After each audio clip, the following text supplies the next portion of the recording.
Hello दोस्तों, विद्यार्थी ज्ञान में आपका स्वागत है। आज हम पढ़ेंगे चैप्टर 3.1 का क्वेश्चन नंबर 1। इसके पहले हमने पढ़ा था चैप्टर 3 का एग्जाम्पल 2, तो मैंने आपको समझाया था, उससे आपको कुछ समझ में आया होगा। अब हम चैप्टर 3.1 का क्वेश्चन 1 समझते हैं। इसमें क्या लिखा हुआ है? Aftab tells his daughter 7 years ago I was 7 times as old as you were then. मतलब ये बोल रहा है कि जब तुम 7 साल पहले मैं तुमसे 7 गुना बड़ा था, 7 साल पहले मैं तुमसे 7 गुना बड़ा था, ठीक है ना। तो देखो, ये जो एज वाले या इकाई दहाई वाले जो क्वेश्चन होते हैं, इसके लिए मैंने पहले भी वीडियो बना रखी है। अगर आपने वो वीडियो नहीं देखी है तो मैं इसके डिस्क्रिप्शन में उसका लिंक दे दूंगा, आप उससे ज़रूर देखिएगा। उसके बाद अगर ये वाला क्वेश्चन आप पढ़ेंगे तो आपको बहुत अच्छे से समझ में आ जाएगा, ठीक है ना। तो स्टार्ट करते हैं हम।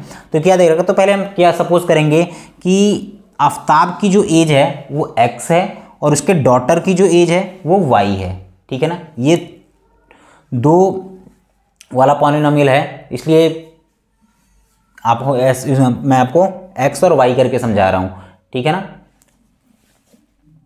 2 वेरिएबल का है, इसलिए तो दोनों का एज पता चल गया। अब बोल रहे हैं कि 7 साल पहले, तो हम दोनों का 7 साल पहले एज निकाल लेंगे। 7 साल पहले यानी उस टाइम की एज से 7 घटा देंगे, और 7 साल पर इसका भी उस टाइम की एज से 7 घटा देंगे। अब क्या बोल रहा था? ये आफ्ताब की एज है और उसके डॉटर की एज है। बोल रहा है कि मैं उस टाइम 7 साल पहले मैं तुमसे 7 गुना बड़ा था, मैं 7 गुना बड़ा था, तो उसकी डॉटर को 7 गुना बड़ा कर दो। तो मैंने इसमें 7 का मल्टीप्लाई कर दिया, तो इसको इक्वेशन को सॉल्व किया तो क्या मिल गया हमें? x - 7y = -42। ये इक्वेशन नंबर 1 मिल गया। अब उसके बाद क्या बोल रहा है कि ऑल्सो 3 years फ्रॉम नाउ, मतलब आज से 3 साल बाद, आज से 3 साल बाद मैं तुमसे कितना गुना बड़ा हो जाऊंगा? 3 गुना बड़ा हो जाऊंगा। तो क्या बोल रहा है?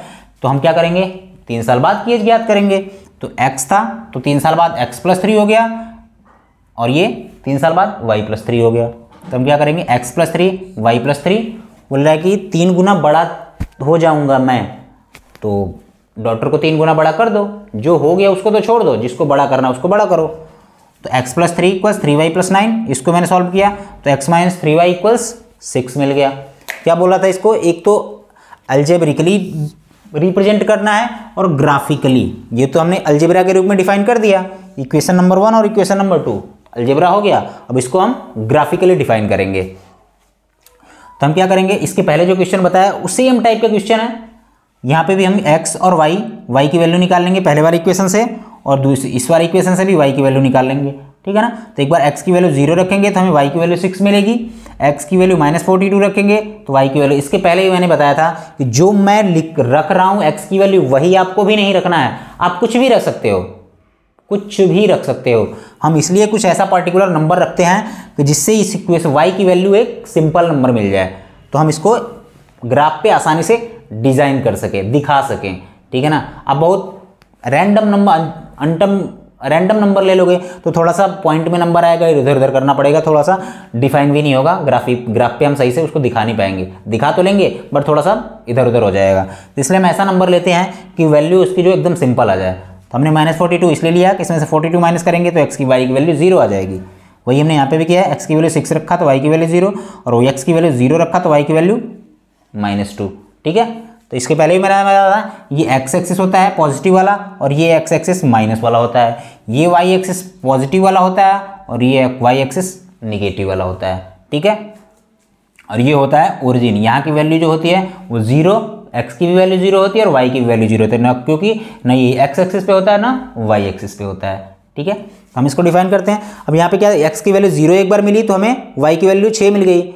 तो x पे तो 0, x पे तो कुछ चलना ही नहीं है, y पे चलना है 6 नंबर, 1 2 3 4 5 6। अब यहाँ पे मिल गया हमें 0 और 6।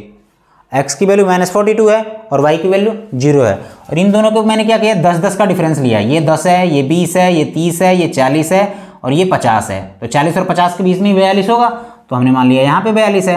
तो -42 और y की वैल्यू क्या है, इस पर हम y पे कहीं चलना ही नहीं है क्योंकि y की वैल्यू 0 है, तो यहाँ पे हमें मिल गया। अब इनको हम क्या करेंगे, यहाँ से इस वाली लाइन को मिला देंगे। ये हमें पहली लाइन मिल गई। ये कौन सी लाइन है?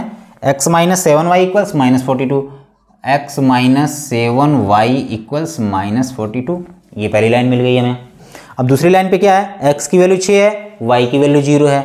x की वैल्यू 6, अब इसको भी मैंने क्या किया, 10-10 का डिफरेंस बना लिया, ये 10, 20, 30, 40, 50। तो 10 जो 6 जो होगा 10 और 0 और 10 के बीच में ही होगा, हमने मान लिया था यहाँ पे है 6 हो गया। और y की वैल्यू कितनी है, 0 है, चलना ही नहीं है y पे, तो यहीं पे हो जाएगा हमें 6 और 0 मिल जाएगा। ठीक है, उसके बाद क्या बोल रखा है, x की वैल्यू अगर 0 रखते हैं कि y की वैल्यू कितनी मिलती है, 2 मिलती है, तो x की वैल्यू तो यहीं पे रहेगी, y की वैल्यू यहाँ पे आ जाएगी, क्योंकि ये -y2 है, -2 है, तो ये y पे आ जाएगी, क्योंकि दूसरा वाला y का वैल्यू होता है। तो 0 और -2 1 2। ठीक है, अब इसको हम क्या करेंगे, इसको यहाँ से मिला देंगे, ये वाली लाइन हो जाएगी, x - 3y = 6, x - 3y = 6। हमने इसको अलजेब्रा के रूप में भी दिखा दिया और ग्राफ पे भी दिखा दिया। ठीक है, अगर आपको ये वीडियो अच्छी लगी हो, समझ में आ गया हो, तो आप इसको लाइक करिएगा, शेयर करिएगा, सब्सक्राइब करिएगा। अगर आपने कर लिया है तो अपने दोस्तों से करवाइएगा। अगर इसमें कुछ समझ में नहीं आ रहा है तो आप कमेंट करके ज़रूर बताएं। ठीक है, थैंक यू दोस्तों।